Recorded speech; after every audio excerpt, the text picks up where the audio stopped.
Good afternoon. My name is Julia, and I'm pleased to welcome you to the Catherine Palace in the town of Tsarskoye Selo, Tsar's village near St. Petersburg.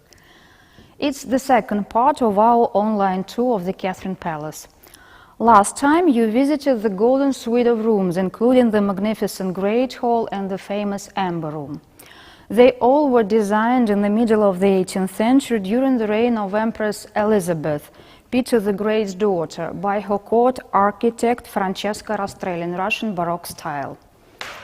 These are the last rooms of the Golden Suite, and there were no more interiors ahead in the middle of the 18th century. And here from, one could go right to the hanging garden designed by Francesco Rastrelli for Empress Elisabeth. I would like you to have a look at that 18th century picture depicting the palace. If you look attentively, you'll notice that the wing next to the church had no roof. There was a luxurious hanging garden over there. The garden was a real wonder, but it didn't exist for a long time. It had no roof and led to destructions caused by moisture penetration. At the end of the 18th century, the next owner of Tsarskoye Selo, Catherine the Great, or Catherine II, decided to reconstruct the northern part of the palace, and some new interiors were created here. In Russian art, the Baroque style was replaced by neoclassicism, and Catherine employed the Scottish architect Charles Cameron, who decorated some new private apartments for Catherine's son, the future Emperor Paul I and his wife Marie in the neoclassical style. It must be said that Cameron wasn't even an architect before his arrival in Russia. He was a scientist who studied ancient Roman public baths, thermae. After his trip to Italy, he released a book called The Bath of the Romans. Catherine read the book and invited Charles Cameron to Tsarskoye Selo, where he would construct a complex modeled on ancient Roman baths and design some new apartments in the palace. Charles Cameron created this green dining room as though he had preserved the memory of Rastrelli's hanging garden. The pistachio-colored walls are covered with white stucco figures and delicate ornamentation with intertwining vines. Many elements of the decorations were inspired by the recent discoveries made at Pompeii and Herculaneum by archaeologists. The decorations were carved in plaster according to the models by the Russian sculptor Ivan Martas, who had studied ancient sculpture in Rome. The lay table helps us imagine what this green dining room looked like at the end of the 18th century. This service was produced at the Francis Garden porcelain factory, especially for Paul and his wife Maria, as evidenced by the initials PM on every object. Only two could dine here. You see the table is laid for 2 persons. After the dinners, the table was removed and the dining room was quickly converted into a common living room where they could light a fire. The fireplace of Italian marble and its furnishings of bronze, as well as the big suite of furniture, were all designed by Charles Cameron, who thought through every detail and designed even door handles.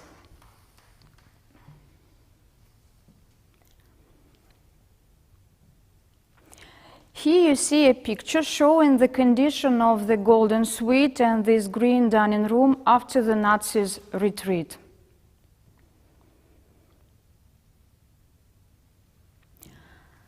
During the meals, the tables were being laid in the next room, and that's why it was called the Stewards' room.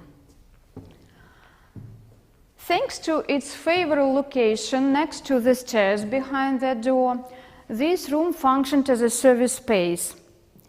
The tables were being lifted from the ground floor, and the servants were bearing food to the green dining room. And this room served for laying the tables and changing the dishes.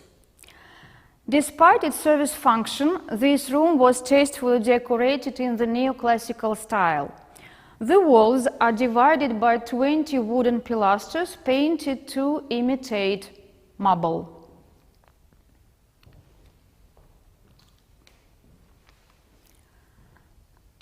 The inlaid floor with a clear geometric pattern was made of rosewood, mahogany, ebony, oak, and maple. This inlaid floor is old. It survived World War II because the fire didn't reach this part of the palace. And in the next room, we'll see some authentic elements of the decoration and original inlaid floors.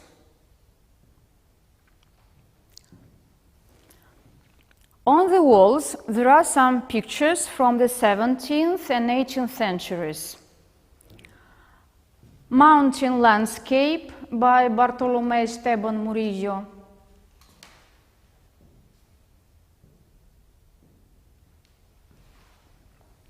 Ruins by Alexei Belsky.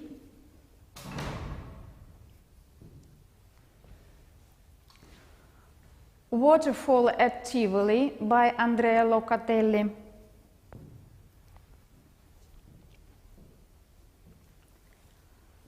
And Colosseum seen from the Palatine Hill by Carlo Labruzze.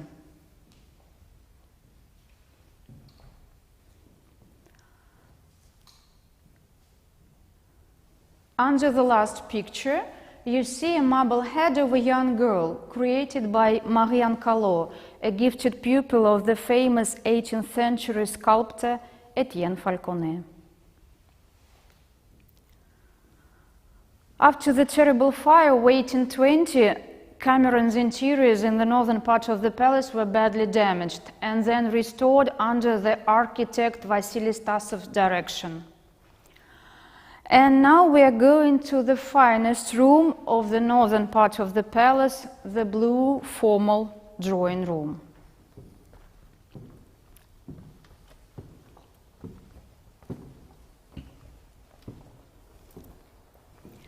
Here we are in the blue formal drawing room.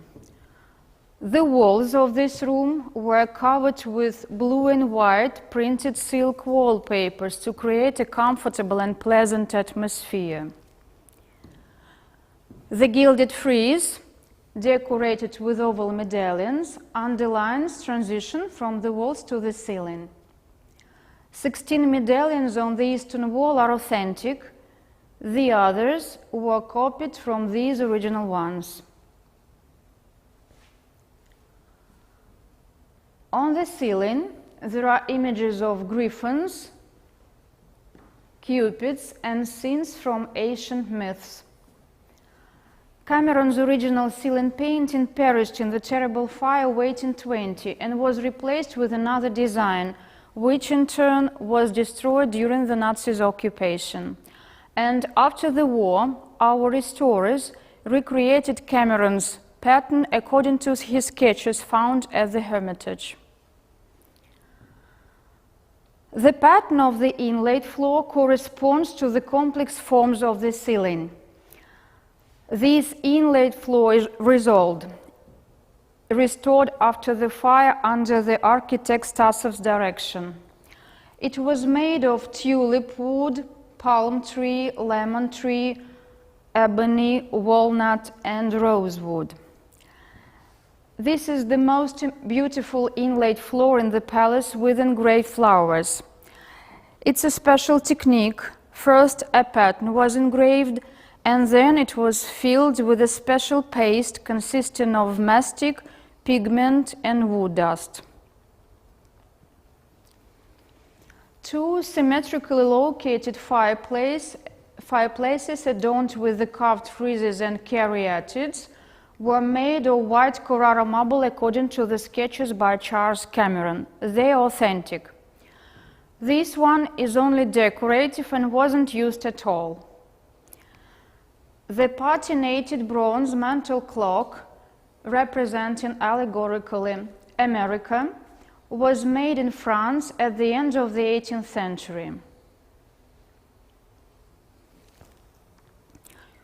On the other side, you see a real fireplace decorated with a bronze mantel clock depicting Bacchus on the barrel.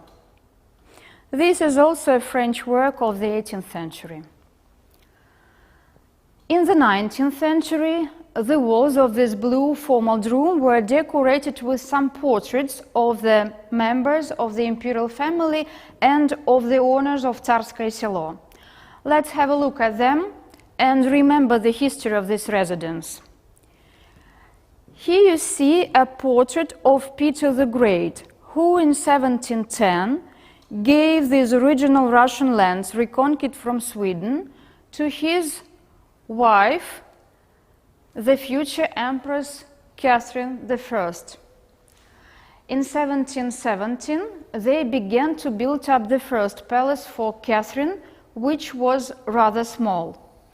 But after her death, this estate passed to her and Peter's daughter, Elizabeth, who converted a small family estate into a splendid imperial residence. This portrait of Elizabeth by the Danish artist Eriksson is one of the best. The Empress is depicted after a ball, wearing luxurious clothes and holding a fan in her hand. Elizabeth was known for her passion for beautiful clothes and jewelry. During her lifetime, she had almost 15,000 dresses, and she hardly ever put them on twice. Catherine the Great became the third owner of Tsarskoye Selo. She was a Prussian princess and got married to Elizabeth's nephew, Peter, the future Emperor Peter III. Catherine had no right to the throne, neither by blood nor by law. But in 1762, she committed coup d'etat, took power, and ruled Russia for 34 years. On the opposite wall, we'll see two more portraits. To the right, you see a portrait of Catherine's son, Grand Duke Paul, the future Emperor Paul I, by the Swedish artist Alexander Roslin. And the left portrait depicts Paul's second wife, Maria, born Sophie Dorothea Wittenberg. Paul's first wife, Natalia, died in childbed. According to the wish of Empress Catherine the Great, Charles Cameron created these apartments in the northern part of the palace, especially for this couple, Paul and Maria. And now we are going to a very small Chinese blue drawing room, which Paul used as a study.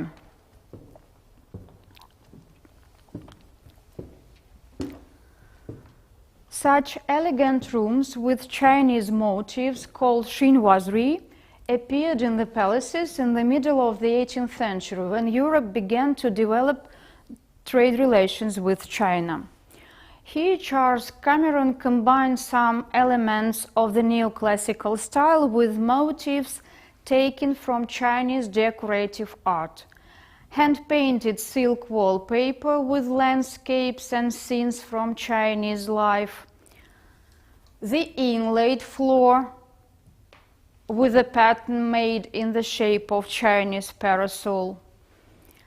And Chinese porcelain vases of the 17th and 18th centuries. One of them has been glued together and restored. That time Chinese porcelain was prized like gold, and if a vase was suddenly broken, it was glued together. And here you see the traces of the old restoration. Now on the walls there is a new silk, hand-painted by a Russian artist during the restoration of this interior after the war. A tiny bit of the old silk survived behind the mirror's frame. It served as a model, and the pattern was recreated according to the pictures taken before the war. A hardly noticeable secret door, also covered with silk, leads to the bedroom, which we'll visit later. On the wall is a delightful painting of Elizabeth as a small girl in the image of the goddess Flora by Georg Roth. It's a variation of Louis Caravac's original on that portrait, which is exposed at the Russian Museum. Elizabeth is also represented in the image of the goddess Flora, but with a mini portrait of Peter the Great in her hand, reminding us whose daughter she was. On the other wall, you see the Waterfall Emetra by the Russian artist Sylvester Shchedrin. Emetra is a picturesque waterfall in Finland, but in the 18th century it was a territory of the Russian Empire.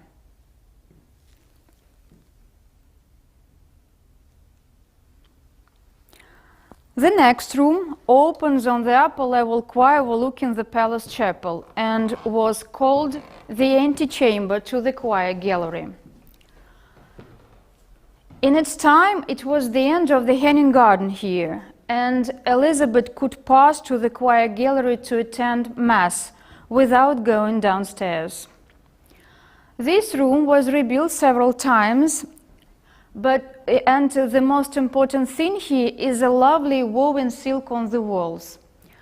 This silk was woven on hand-operated looms by Russian surf masters according to the pattern of the French artist Philippe de Laussalle, who worked at the famous silk factory in Lyon. In 1780s, Charles Cameron designed the Lyon Hall and some private apartments for Catherine the Great on the opposite side of the palace. Under Catherine's reign, the walls of the Lyon Hall were decorated with a lining silk with the same pattern.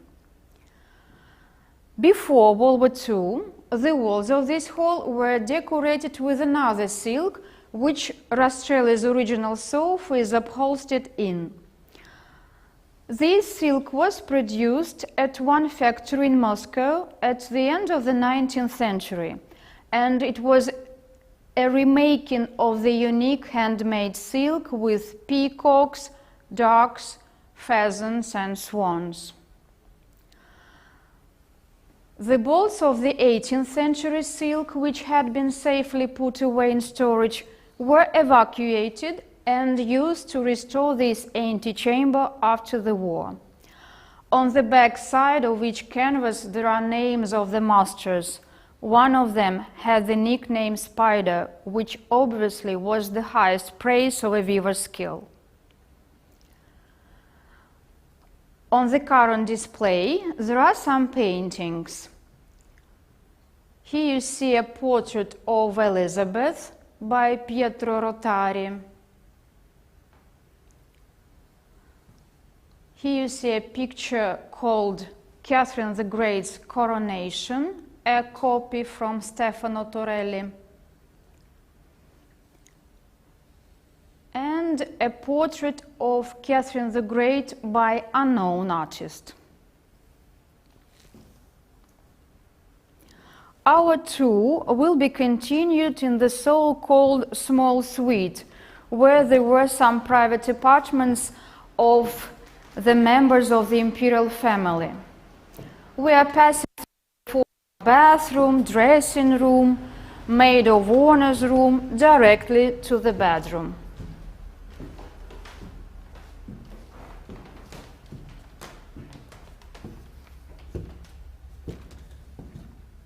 Now we enter in the bedroom. The bedroom designed by Charles Cameron is the largest of the private rooms belonging to Paul and his wife Maria. The future Emperor Nicholas I was born right here in 1796. For the first time in the history of the Russian architecture, the room was decorated with 50 slim grooved columns of faience. They are arranged in bundles and form an alcove in the center. There was a bed there, but the original original furniture designed by Cameron is missing. And now you see a furniture set from the Alexander Palace. The 8 doors adorned with the grotesques are strictly symmetrical, and 4 of them lead nowhere. Do you remember the secret door from the Chinese blue drawing room? The left door on the opposite wall is the one I mean.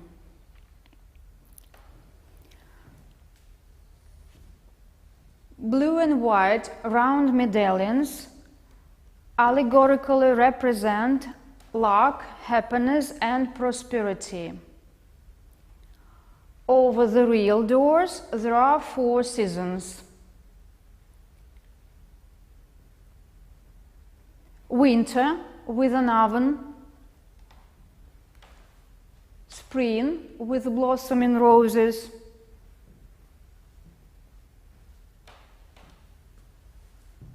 summer with ears of wheat, and autumn with grapes and a jug of wine. These medallions, along with the decorations in the green dining room, were made according to the models by sculptor Ivan Martas. Near the fireplace, you see a remarkable work by Tula craftsmen of the 18th century. This steel fire grate was designed especially for Catherine the Great's bathroom, and after the restoration will occupy its original place. That dressing table in the shape of a trefoil belonged to Maria. On the top there is her monogram, M.F., Maria Fedorovna. It was made in the marquetry technique by Russian carpenters who signed their work. Under the top there is a mirror, and 2 small drawers could be used for holding toiletries or needlework tools. Near the bedroom, Charles Cameron placed 2 small rooms: the picture study and the sculpture study. Paul's wife, Maria, perfectly painted and operated a turning lathe, making decorative items of amber and ivory.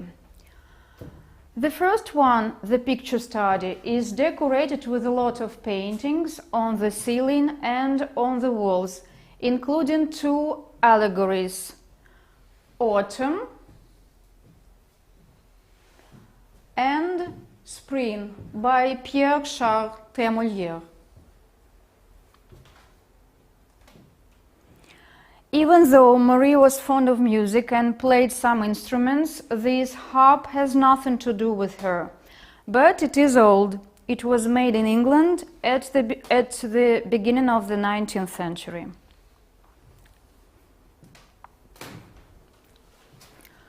In the sculpture study, I would like you to draw attention to this splendid work by Christian Meyer. This secretaire, topped by a sculptural group depicting the rape of Proserpine, is decorated with some inserts made using the Varro-Glamise technique, a special technique of glass decoration which includes the drawing engraved on gold leaf. Now we are coming back to the blue formal drawing room, saying goodbye to the 18th century. Being a successor, Paul used to visit Tsarskoye Selo with his wife. But when he became the emperor, he came here only once. He didn't like this residence because he didn't love his mother. He preferred another residences, Pavlovsk, Gatchina, and the Mikhail Castle in St. Petersburg. But these cozy and beautiful apartments at the Catherine Palace still remember him. I hope you have enjoyed this tour. Thank you very much, and see you at Tsarskoye Selo.